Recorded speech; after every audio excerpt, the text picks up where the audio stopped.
Adrian, always kind of fun to have friends come back, to have Craig come back and this wonderful book he's working on with our other good friend, Ellen Mullally. Yeah. So tell me, what were some of the key takeaways? What resonated with you in the conversation? It was actually quite a bit, starting with, I got 40 bosses versus, no, I got this community of support, reframing how we're thinking, which also leads, to one of the things that, that Craig's saying is like, you can't remove emotion from work. We tend to do that, right? Leave your personal life at the door. We can't do that anymore. People want to bring, especially our younger employees, want to bring their whole selves. So how do we do that? How do we allow them to process what they're feeling emotionally? That was really struck me as well, is how you reframe things. And when he brought Ellen into the conversation, you and I have seen Ellen do this. And the word that really popped out to me there was around emotions is curiosity. Be curious about what's going on. And that takes a little bit of the stress and anxiety away and brings more of that learning part of your brain into that conversation.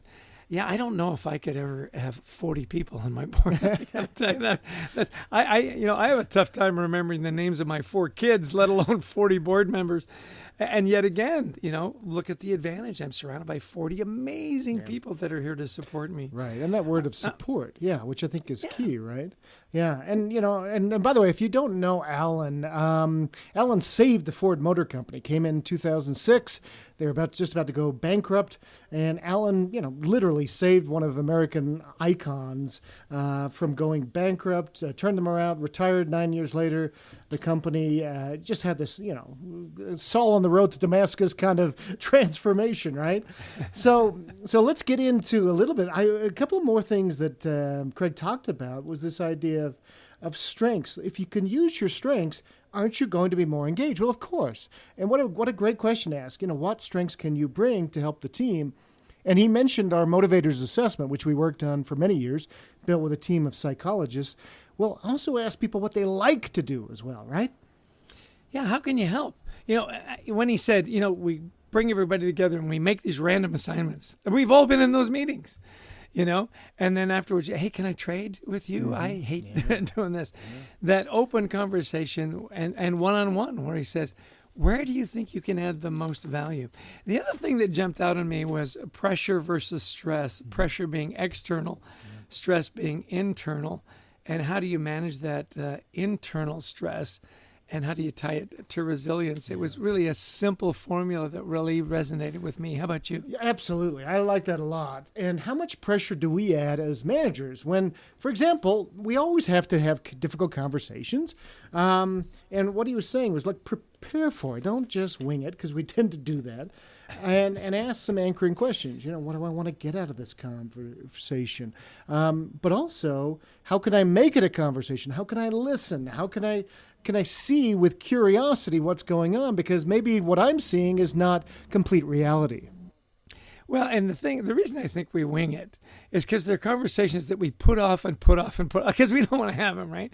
So we find, okay, I finally got to have it. Just come on in and let's do this. So we do very little preparation, which ties into what else he said, is have the conversation early. We postpone it, we procrastinate, we don't want to do it. And then the problem, it just gets worse and worse and worse. So that discipline around, let me take a minute. What do I want to get out of this conversation? How am I going to approach it? Let me prepare for it, and let me do it right away. It's kind of like, rip the Band-Aid off. Don't do it bit by bit by bit. Yeah. And lastly, I think the one last point is this idea of listening, right? That I think is really important. As I like what he said, we're in a world full of talking, and everybody thinks they're right, whether politically or on many other spectrums that could even more charged than politically. We all think we're right.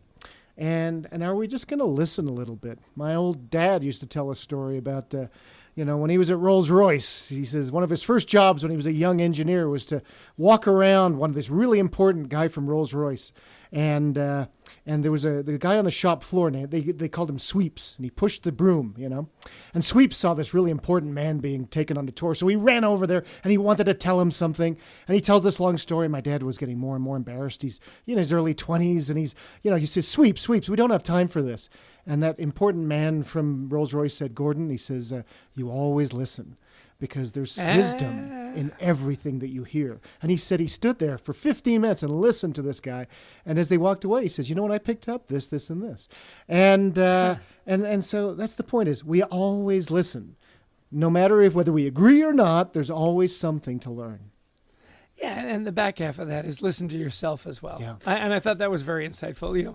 Listen to your body. Do you need a little more sleep? Do you need a little more time?